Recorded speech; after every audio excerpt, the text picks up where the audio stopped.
This is the Roller Coaster Podcast, and I'm your host, Lucy Q. Life is a wild ride. It has twists and turns. It's scary, exciting, and downright fun. So throw your head back, arms in the air, and come along with me for the ride. Life is like a roller coaster, baby, baby. I wanna ride. Okay, before we get started, check out nectargrowth.com. nectargrowth.com. It's free to join, but not for long. Nectar is an extension of the roller coaster. It's where you can start your own journey of self-exploration and growth. In Nectar, you'll find different topics of interest, daily blogs, affirmations, journal prompts, and you can connect with some of the fantastic coaches that have been on the roller coaster. Soon, we'll be adding videos, meditations, live discussions, and events. Our signature course is a journey of self-improvement, and it's valued at $397. But once you join, it's available to you at no cost.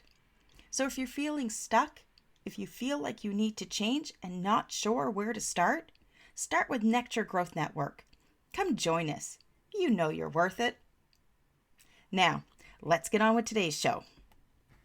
Have you experienced trauma in your life? Maybe you're pushing through the crap, boxing away your feelings, hoping that you can just forget about it. Well, that's not going to work forever. Joining me today is Ari Gronich, who helps people move forward in their lives to share actionable steps to create a new tomorrow today. Hi, Ari. Hi, how are you? Thank you for having me. I'm great. Thank you for joining me. Trauma, that's a really broad subject. Maybe Yes. we could start off with what exactly trauma is, and you know, some of the ways that you've helped people with it. Yeah, so I'm going to get really simplistic with you. Trauma is anything that blows your nervous system, anything that creates a blow to your nervous system. So it could be a parent, speaking in a loud tone can be a trauma. It could be I bumped into the wall on accident. That could be a trauma, right? So trauma is very broad, as you said. It's a very simple term to explain anytime something from an outside source does anything to us that's more than a blunt kind of force. So it gives our nervous system a jolt.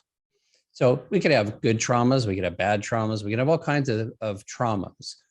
So I'll give you an example of a good trauma. You're in a martial arts competition and you lose. It can be traumatic, but that can be a good trauma, right? So the idea of trauma is not to ignore it or wash it away or any of those things that we try to do, like make it be something that we don't talk about, trauma is something to go through. So the problem that we have in our society is that we don't go through the trauma. We get stuck in it. The trauma lives inside of us and we never get it out of us. And so that's where I come in. That's where people who do the kind of work that I do come in, is we deal with the stuck trauma that people are living every single day because they can't get out of the mindset, the emotional, set, the mental set of having had those traumas. So that's kind of a basic. Do they recognize that they've had trauma or that they're stuck, or do they just, when they come to you, do they just feel like something's not right, but they can't articulate what? It depends. Most people, I think, at this point know that they are traumatized. There's not very many people I've ever met that have gone through the first 18 years of their life without being massively traumatized in some way or another, whether it's personal or vicariously through a friend. So there's no lack of knowledge of trauma. There's a lack of knowledge maybe in our reactions, right? So when we have an automatic reaction that's driven via trauma, we may not recognize that, so to speak. And so those are the kinds of things like, but that's all, it's all very mental, right? The process of majority of trauma work is very mental. And I have a big problem with how the majority of trauma work is being done. Why is that? Because trauma does not live in your mind. Trauma is not a mental exercise. You can be very aware. Cognitive behavioral therapy has been around a long time. You can be very aware of the trauma and still react to the primal survival instinct when, you know, your notch gets hit, right? So they always say you have a plan until the first punch for boxers. And that's the truth, is at that point when you get hit is the only time it matters, right? That you've done any mental trauma work. And typically that's when your mind goes away and you go back into that primal brain, that reptilian survival instinct. And so mental awareness, while good, does not solve the problem of trauma because it doesn't address it where it lives. So if it's not living in the mind, where is it living? It lives in your body. In your body. Okay. Yeah, if you is that somebody, why like you hear some people say, like, I keep having this reoccurring back problem? mm-hmm. Is that unresolved trauma, or is that just a crappy back? Yeah, so the trauma lives in the back, right? So what is the back represent? The low back especially represents support. It's the area of your body that is required to support your posture, to support proper functioning of your nervous system, because it controls that bottom, you know, extremity flow of nervous system to you. So trauma lives in your back. You're going to have low back problems, but that's probably a support issue. If you had proper support, for instance, you would have gotten the care you needed for the physical trauma. And so the physical trauma wouldn't have lasted, right? Our genes, our cells all rejuvenate themselves every, you know, depending on which organ or which thing, however many months to years, right? So if let's say you have a scar on your arm, well, if your cells rejuvenate every few months or a few years, why are we rebuilding the same scar tissue? And so if you ask yourself the question, why are you rebuilding the scar tissue? Well, the only reason to do that genetically is because you're holding on to something. You're holding on to a trauma, because our bodies are designed to rebuild, rejuvenate, and heal. And so if there's something stopping that process, typically it's an emotional trauma that's landed itself in your body. And so I'll give you this as a example. When you get surprised negatively, it's like the breath being sucked out of you, right? Lung stuff. When you're angry, right? I'm pissed, you know, I'm upset as shit. Right? Anger. Yeah. Okay, so anger lives in your liver. Worry is kidneys. So I'm scared, you know, you scared the piss out of me, kidneys. So we have words and phrases and things for all this stuff. We expirate and we inspirate through our lungs. So if you're not living a life where you're breathing in deeply, right? You're not very inspired. You're pretty expired because you're breathing out all the time. Right? So we have words for all this. If you get a headache, it's not like, well, I have this thought of a headache. It's no, I put my hand on my head because that's where the trauma lives. That's where it's being expressed. That's where it lives. So if we know that the body is where the memory lives, right? And the brain is where the processing unit is. The nervous system is like all the electrical channels that deliver the processing system. So the brain is processor. It's not a memory bank. So it doesn't have a belief system in it. It only has a reaction action program. The body is where the memory is. So when you trigger the memory in the body, and then you have it, whether it's, I have people do primal breathing and rebirthing and screaming and crying and moving and squirming. And, you got to dig into the body. But when you dig into the body, you get the trauma out from where it lives. Because you've really piqued my curiosity here when you mentioned about scarring. Mm-hmm. Because I scar horribly. I get scars from mosquito bites. Mm-hmm. So now, now I'm thinking, oh boy, there's a whole lot of stuff down there. And I mean, my back problems, I can sit here and I know what you're saying when you say, you can be aware of it in your mind, because as soon as you said support, well, I know where the lack of support was coming from to perhaps create this problem. So I know where potentially it came from. So how do I actually, now that my brain knows, okay, this is probably what caused it, how do I physically release it? Right. So my thesis is that it doesn't matter if you know or don't know. So Okay. I don't tell anybody or talk to anybody about what I see. I don't have them tell me their stories unless it's like so important that they just have to say it. I have them say it once at the very beginning. And then we don't talk about the stories anymore. All we do is we're getting into the body. So we're getting into the soma, the somatics, the area where the memory lives. And it's not pleasant. Typically, it's not very much fun. It's deep and it's painful, and it's getting to that scar tissue. And it's, it's like you've got to have the ability, both as a therapist, especially, to be okay with other people's pain and to be okay with other people's anguish and grief and stuff like that. So you have to have cleared your own stuff, at least enough that you don't have your own stuff coming up. Because when you're healing or working with somebody else, you can only heal them to the level at which your comfortability, your boundaries lie.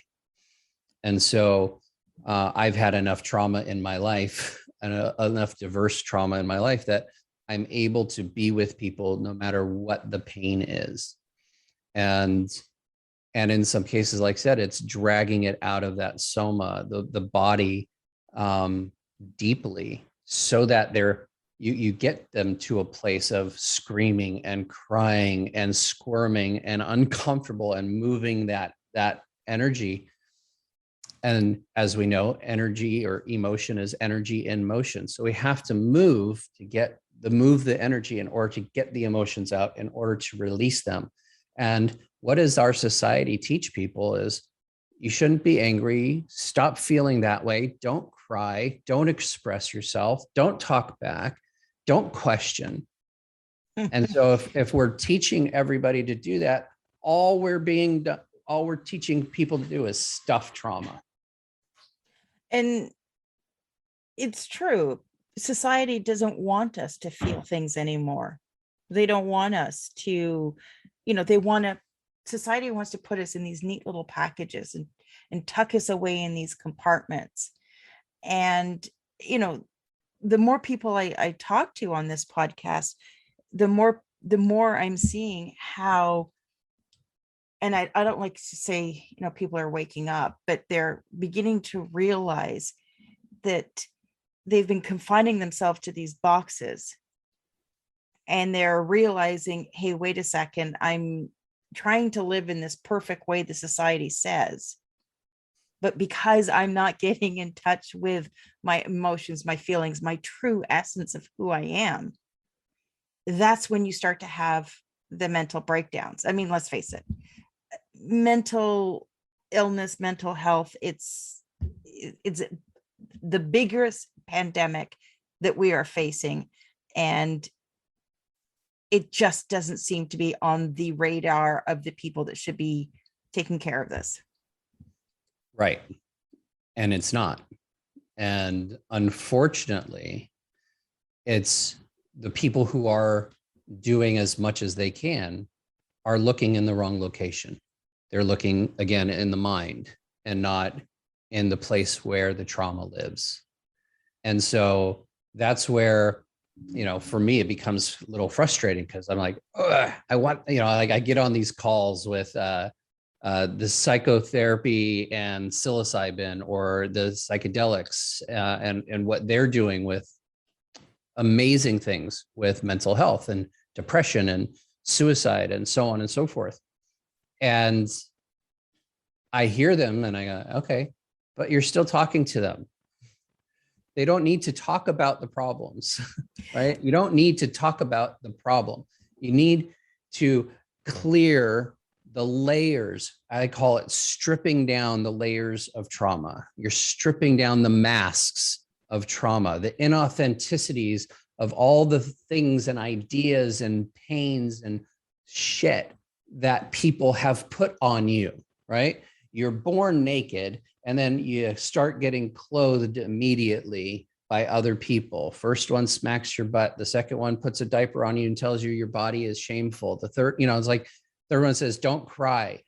Yeah. Like we get born into a life and then we're told that all the things that make us human are bad. Yeah, and we're parents of 2 adult sons. And, it's something that they're very aware of is that, they keep talking about how suicide among men is higher because men are told that they have to be the strong ones. They have to be the brave ones. You're a sissy if you cry. You're a sissy Man if up, you, yeah, man up. And, sadly, in the past 2 years, we've had 6 friends commit suicide, 6 acquaintances, majority male. And I've been in some dark places myself. I've been medicated. I've been to therapy where you talk about your problems. But, now that I've found a different way through things, for me, and I'd be curious of your opinion of this, talking about your problems and rehashing them, isn't that just continuously traumatizing yourself? Unless and until you've cleared them, right? So I can talk about traumas that I've cleared and they don't traumatize me. They don't do anything for me. They're great lessons, especially if I'm speaking on a stage and I want to share something that's deep and important, right? But they don't have to re-traumatize me because I've cleared those things from me, right? The things that I have not fully cleared, yeah, when I talk about them, it's re-traumatizing. It's re-engaging that same thing. But the thing is, like, and a guy named Mastin Kipp is becoming very famous for his work with trauma. And he says basically that in order to stop a traumatic occurrence from stopping your life, you have to relive that somatic experience in a safe way with safe people as many times as possible until that becomes the natural automatic pattern and response and result, right? So it's like I'm afraid of getting onto a podcast and being on video, right? Do it 100 times, see how much you're afraid, safely, with people actually giving you praise and saying, hey, that was a great show and you did a good job, and right, you're going to shift. And so the one person or 2 people that say they don't like it, they're not going to matter as much anymore because you've, in a safe way, dealt with the trauma. You've created a somatic experience that is safe, that is pleasurable in response or in replacement of one that was possibly traumatic at some point or is traumatic in your mind, right? Like public speaking. So if you can do the things that cause you the most fear, right? But do them having pre-planned the space to be a safe space with safe people, right? and you redo that and redo it and redo it, it gets less traumatic and less traumatic, right? And that's a somatic way of doing something that gives you a different response to a trauma, right?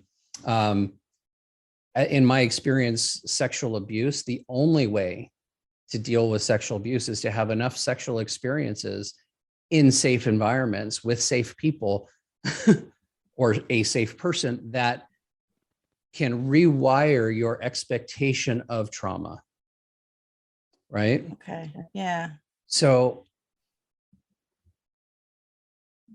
and then with a therapist, obviously, who's specifically addressing that in a way that's in those locations in a way that's safe and in some cases deep and painful, but still safe, right? So there could be scar tissue, there could be other things that had happened, like I worked with somebody once, jaw broken, right? So I had to work in the jaw. Now this is for a sexual trauma. So everything sexual was in the jaw that had happened below.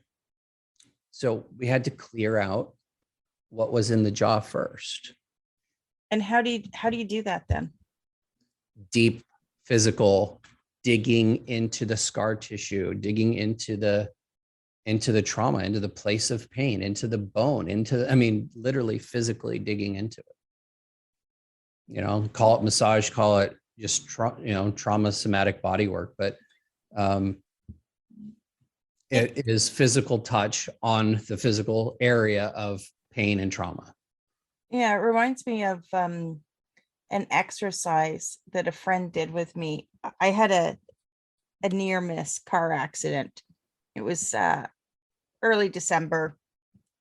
I'm in Canada, so there's snow on the ground. It was snowing, and I changed lanes on the highway, and I just started to fishtail. And it's usually a road that you're just surrounded by 18 wheelers. And by some miracle, I pulled myself out of it, still made my exit on the highway. Mm-hmm. But I kept having panic attacks just thinking about it. Right. Like right afterwards, I would get extremely emotional. I'd get short of the breath and I'd start crying. And it was the next day I saw this friend and I told her about it. And she said, "Oh, we just need to move that energy out of you." I'm like, okay. And she took me through just some physical breathing and a few movement and just talking me through, just basically saying, I don't want to feel this way. I want to let go. Right. And it took all of 5 or 10 minutes. And then that was it. I did not have any more of those panic attacks associated with being in a car. Awesome. Yeah. And it can happen that quickly if you recognize it that quickly, right? Most people, they have the trauma, they have the effect, they have the causation, right, happen. They don't feel it for months, weeks, months, years down the line. I'm sitting here going, well, between weeks, months, years down the line. Yeah. And so then it's like, okay, so now I got to re-find in my memory bank the things that my memory has decided to hide from me for my survival, right? So that I can talk about it and feel better. Or you just kind of, when it happens, you just deal with it then, right? So this is the choice of society. We can choose in our society to be a society where we see somebody who's traumatized and we say, hey, I see you're traumatized, or you're not shamed about your trauma. And you can say, hey, I've been traumatized. I need some help, right? This thing about help that nobody seems to want to ask for. I'm terrible at it. It's this thing where you ask for help and it can go away that quickly. You don't ask for help. You're not willing to go through it. You're not willing to have the pain be what it is, right? I don't want to talk about it. You're going to live it the rest of your life. Yeah. If you don't want to talk about it now, you're going to live it the rest of your life. It's simple. It's simple math. Either you extract it or it's an addition to your personality, to your experience, and to who you are. So you either extract it.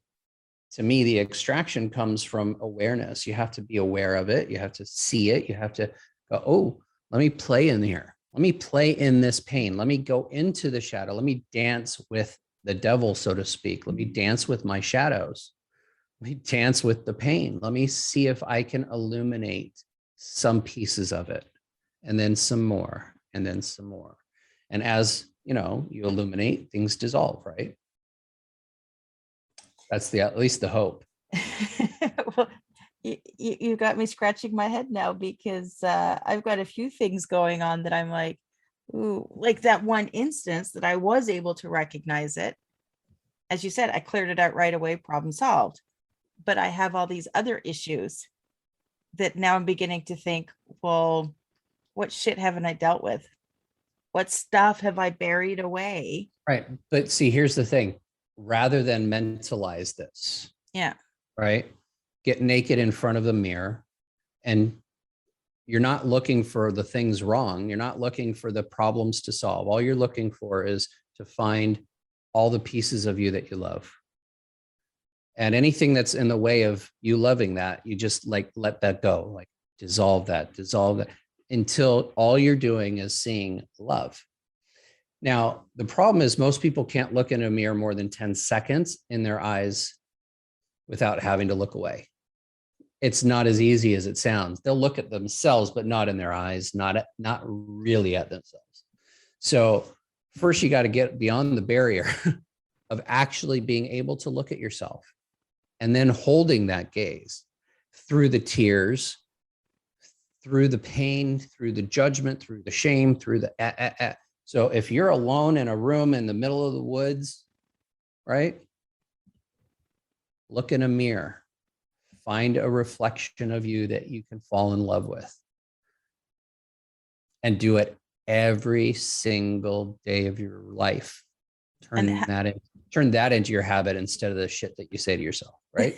How long do you do it for? Like you say, if however long it takes. So I spent the last 3 years after divorces and trauma and accidents and stuff, about 300 hours in front of the mirror, screaming, crying, suicidal. I've had 28 friends commit suicide in my life. And just like one after another, just they go. My brother's tried, I've tried. I mean, 9 was my first time trying to commit suicide. So look, it's you want to get rid of that instinct. I got to a place where it was either do it or shut the fuck up, because we're done in this mode, like, and gone. So after 40 some odd years of that being the thing that was always an option, it no longer became an option in an instant. But I had to be willing to go through staring at myself and going through that pain. And it's much better if you have somebody there who's not trying to fix you, but is willing to hold you in that pain and do nothing else. Not say a word, it's going to be all right. No, nothing. Just be in the depths of somebody else's pain with them. You want to heal somebody and you don't have tools or techniques. That's the best way you could do it. And as you do it, clear whatever response you're having in your own brain that makes you uncomfortable in their pain, because that's just triggering your own stuff. So good, you get to be uncomfortable in people's pain together. Why? Because that's the only thing that gets us all to rise. So when we can sit and somebody who's down at the depths, sit with them and say, nothing, just hold them. Just hold them. That's important information. That's definitely, I have a lot of work left to do.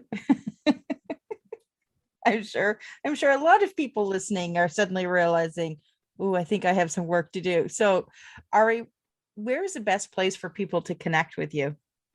Well, you can check out createanewtomorrow.com, and the podcast is on YouTube and pretty much anywhere else. Achieve Health USA is my company. Performance Therapy Academy is where I teach continuing education to the therapy field, teach them how to create plans and programs to take athletes from injuries to gold medals, or from people from trauma to bliss, so to speak, but give you kind of like the framework for it. And Ari Gronich, anywhere else that you could imagine. I'm the only one on the planet with that name. Yep. I've Googled it. I haven't found any others. I have not found any other Lucy Quigleys with Lucy spelt my way. So, two of a kind. Absolutely. Ari, thank you so much for joining me today. Oh, it's my pleasure. Thank you for having me. And, I hope, I tell this to everybody. I try to tell it at the end of all my shows is we're trying to create a new tomorrow today so that you can activate your vision for a better world. And in the context of this, the only way to get beyond your own boundaries and your own stuff is to go through it. And that's got to be willing to dive deep into your own pain. And you don't have to relive it. You just have to be willing to let it out, right? Just let it out. Go. Let it go. There's a friend of mine. He has a song. His name is Bob Sima. And in the song, what's some of the lyrics? The looser the grip, the lighter the load. Awesome. Well, thanks again, Ari. I've really appreciated this. Oh, my pleasure. Thank you, Glenn. Thanks again for having me. Thanks for listening to this episode of the Roller Coaster Podcast. Want to chat or share your ideas about today's show? Pop me an email at hello@therollercoasterpodcast.com. Don't forget to connect with me on Facebook and Instagram at The Roller Coaster Podcast. Our theme song, Roller Coaster, was performed by The Lucky Setback. Audio editing by the one and only Jeff Quigley of Quigley Creative.